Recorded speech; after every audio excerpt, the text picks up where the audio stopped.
So Well, I didn't want you to find out like this, son. I mean, but it does save me a talk, so I'm pretty stoked about that. well, Dad, I mean, I've always dreamed about writing for a magazine publication, and I just didn't know what. And me coming home from college and finding those and seeing your name as the chief editor.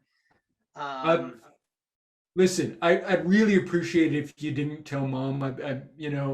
It's one of my, the spice of life is a little secrecy, So I don't tell mom everything I do. She's got I'm sure she's got a secret bank account. she So does. yeah, She yeah. does. See, She told me about it, and she found the same playboys, yeah. and she doesn't like the fact that you were hiding a secret from her, and she's probably leaving you in about a week. Well, really? Oh, Yeah, this I'm is the pastor. this is news. But you're saying you like my writing? I do. I do. I really admire it. The style flows. It just, especially your interviews. Oh, okay. What did you think of my jokes? Those are all mine. You should stick to interviews, Dad. Okay, I'm sticking with interviews. Note taken. Ever since Hef left us, there's been a lot of jobs available, and I've tried to soak up as many as I could. Maybe I'm spreading myself a little too thin. Maybe, but there was one really good joke, and I can't remember it. If Hey, you could tell Bobby. me. Hey, Bobby. Bobby. Yeah. Oh, I'm, I'm glad you came to see me. All right. Obviously, look around. I'm pretty busy. Okay? I've been polishing these things all day. All right. It's a lot of work, man. And I found these magazines that I think you might be interested in. Well, I know I'm doing this internship here, and I've never really run across a polishing the knob factory before. But but I'm happy to do your marketing campaign. So everyone will polish their knobs. That's all we hope, that it's time to clean them up. Yeah, I mean, with things out there and antibacterials, I mean, everyone just has to wipe things down. It doesn't take much. It just takes a good elbow grease, a little bit of rubbing, make it like spit on it, and make it shine, man. That's all you gotta do. Is that your approach? You only do wax on, no wax off? No, don't. That just smears everything. You got to keep. I thought waxing off was the purpose. Ah, man, son. That brings me to my magazines that I was speaking about earlier. Okay. Have you seen these things? I have. You know whose name is on it? I do. You weren't gonna tell me? No, because I'm embarrassed a little bit. You're embarrassed. Yeah. That's my brother. Hey, Smitty, this is some real good investigative journalism happening in these. I didn't know you would find those so easily, but I guess it's kind of easy to see things on the ground around these big old containers.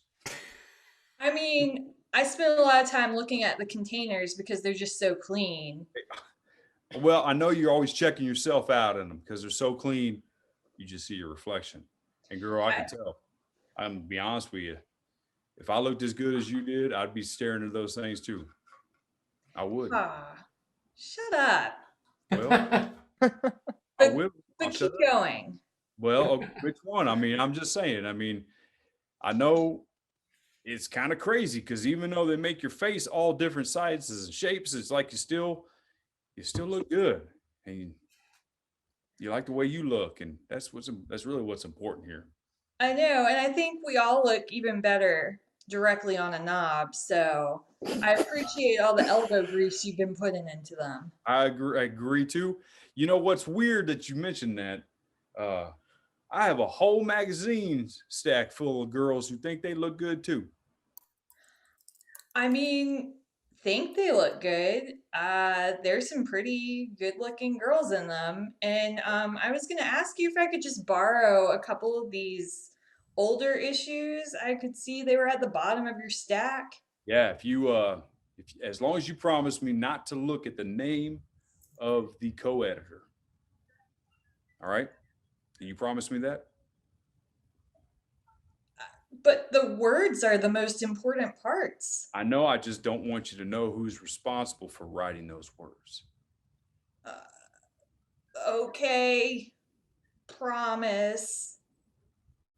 I'm trusting you. Hiya, gorgeous.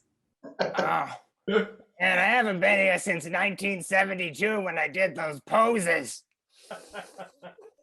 Oh my God, I'm holding the 1972 issue right now. Is this you? Oh, yeah, that's me. A lot of stuff has started sagging since then. Gravity's taken hold, but that was me.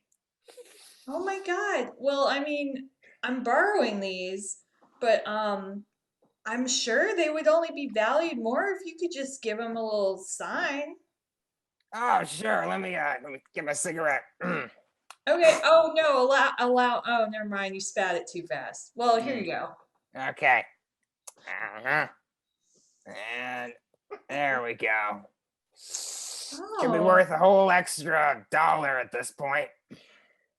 thank you. I mean, you don't find quality work like this anywhere. And I've heard that the co-editor is kind of a big deal. Oh, he was handsome. You know him? Real young looking guy, yeah. I promise not to read his name, but I mean, if you let it slip, then I would technically not be breaking that promise. I won't say anything. I'll just say, yeah, Bobby. Bobby was his name. Real pretty. Okay, pretty Bobby. Well, good. I mean, I'll enjoy reading these for their scholarly value even more knowing that context. Oh, that's great, sweetie. Now, I'm looking for a photo studio. I'm thinking of having some more glamour shots done. Oh my Mom, I know you wanted me to follow in your footsteps, but I'm gonna be a doctor. A doctor? What kind of a career is that? Well, I'm really smart, and I've actually already passed all of my college courses. I bet you made the dean's list too, didn't you? Well, yeah, but I don't want you to think it doesn't mean I don't appreciate all you've done for me.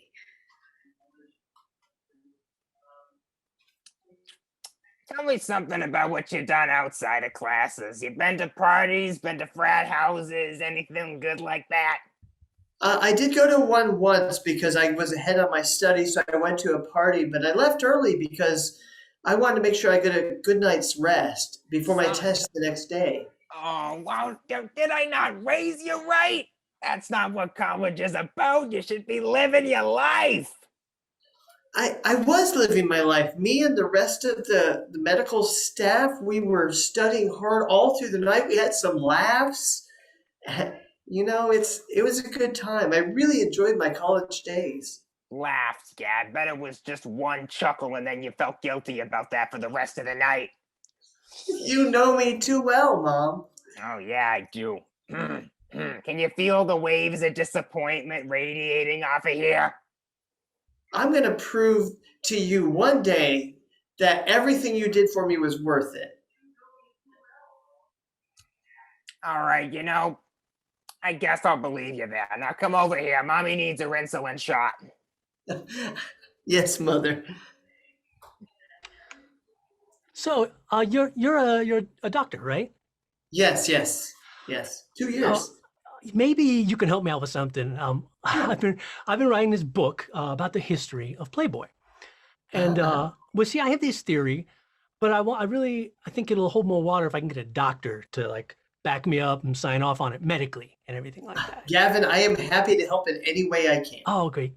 So see, here's the thing. So you know how like in the old vintage Playboys, right? I like the ladies, bosoms tend to be a little more like pointed, just sort of Yes. bullet-like. See, I have this theory. If you think about women's breasts over the history of time, they sort of evolved along with the space program. Now, see, hear me out here. In the beginning, before there was a space program, they were a bit rounder back in the days, kind of just like, hills and things. But then as we got pointier rockets, women got pointier breasts. Yes, I know where you're going with this. My mother actually, oddly enough, not only was she a Playboy centerfold, she was also an astronaut. Really? Yes. And then, yeah, and then so you know what I'm talking. And then it's like we developed, we got Yes. into the space shuttle program, a little bit rounder. Women's breasts got a little rounder. Coincidence? No, that was part of my college thesis. Was Really? the study between women's breasts and gravity. You know what? I knew you were the person I needed to if I can just, again, get a doctor to sign off on this, I think it's really going to help me sell my book. Of course. You've looked into this then. Well, yeah, I mean, of course I do. I don't just write things down and make them up. And you would stake your credibility along with mine that this is absolutely Medically backed. Medically medically backed. backed. But you can look right there, backed by a doctor. Oh, a doctor. Yeah. Oh, okay. I ran all my theories by her, and she said yes to every single one, that I was spot on. Now, this doctor, good doctor? Oh, the best, I suppose. I mean, I haven't actually ever seen them as a doctor. I just asked him about the book thing.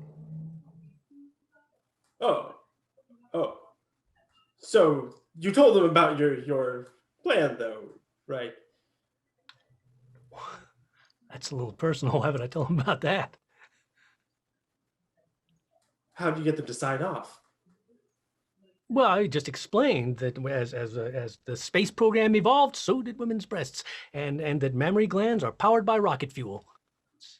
It's just very simple, common sense things. Oh, okay. Well, if you say so, it's just I'm going to have to pull a lot of strings, do a little bit of side work if I'm going to get the money to really fund the research that you need to back this scientifically as well as medically. So. But I already did the research. I mean, I backed it scientifically. I got a doctor to say I was right. What more is there to do? Just like publish it, put it out.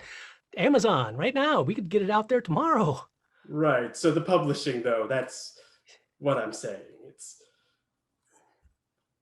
What about it? I mean, what is there left to do? People don't want to just read the words, okay? I need to make sure that it's more than just the words that is pulling them into this report, okay? It's a funding issue if we don't sell enough copies of your report about the space program and breasts changing along with them. Right. And so, what did you think? Was it a compelling report? I made a few adjustments. What? Pemberton! What in God's green earth were you thinking bringing that to me?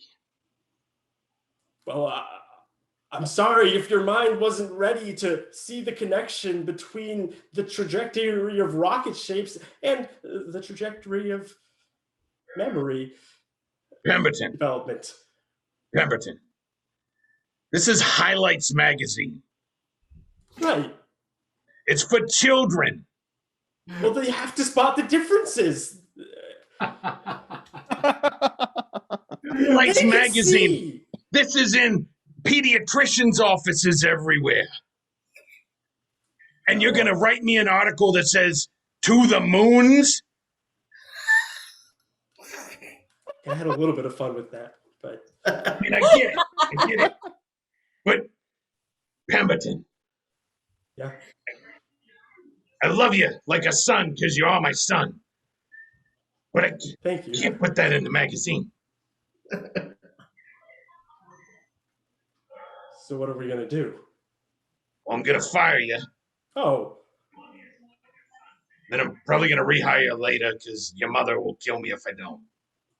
So I appreciate the interview. I just things went south on the last job. Turns out there's those types of magazines were persona non grata. But I hope you like my submission. I realized, did you get the last joke there? That's punchline was, tonight's your night in the barrel. Yeah. You realize this is Highlights magazine, right? You're the only magazine. You're the only publishing magazine anymore. I gotta go somewhere, okay? You titled your piece Niagara Falls, Right. and it's a informative article about what happens when females get very excited. I can't put that in my magazine. All right, but what about the one that ends up? All right, coffee breaks over. Everyone back on your heads. That one was so dirty I couldn't even read past the first 3 lines. All right, what about the one where it's like the punchline was like, and we're called the aristocrats? That one was good.